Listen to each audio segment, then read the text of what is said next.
پل dot نے 2024 کے عام انتخابات کے بارے میں اپنا جائزہ رپورٹ جاری کر دی۔ پل ڈاٹ کے مطابق 2024 کے عام انتخابات میں سب سے کم منصفانہ سکور ریکارڈ کیا گیا۔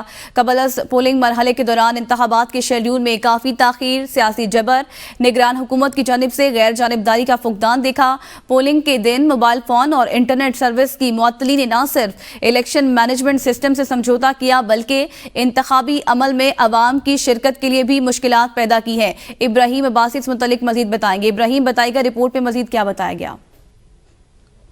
ایک ادارہ ہے جو الیکشن کی ساری کارروائی کو مانیٹر کرتا ہے، اس کی طرف سے ایک جائزہ رپورٹ جو ہے شائع کی گئی ہے، جس میں بڑے تحفظات کا جو ہے وہ اظہار کیا گیا ہے۔ اس رپورٹ میں لکھا گیا ہے کہ جو عام انتخابات 2024 ہوئے ہیں، اس میں جو نگران حکومتیں ہیں ان کی طرف سے جو ہے وہ بربریت دیکھی گئی، اور ساتھ میں یہ بھی کہا گیا ہے کہ فارم 45 اور فارم 47 جو الیکشن کمیشن کی طرف سے جاری کرنے تھے، غیر حتمی نتیجہ جو اپنے مقررہ وقت میں جاری کرنا تھا، وہ بھی جو ہے مقررہ وقت پر جاری نہیں کیا گیا۔ خیبر پختونخوا اور بلوچستان کے اندر جو ہے وہ دہشت گردی کے واقعات جو ہے وہ دیکھے گئے، اور ساتھ میں یہ بھی کہا گیا ہے کہ جو پولنگ کا عمل ہے وہ بالکل ٹھیک طریقے سے جو ہے وہ اس کو کرایا گیا، لیکن پولنگ کے بعد کے عمل کے اوپر جو ہے وہ پل ڈاٹ کی طرف سے جو ہے تحفظات کا اظہار جو ہے وہ کیا گیا ہے۔ اس کے اوپر ساتھ ساتھ جو سنی اطاعت کونسل کی جانب سے عام انتخابات کے بعد جو مخصوص نشستوں کے حصول کے لیے الیکشن کمیشن کے اندر درخواست دی گئی تھی، اس کے حوالے سے لکھا ہے کہ سنی اطاعت کونسل کو مخصوص نشستوں کی الاٹمنٹ 25 دنوں تک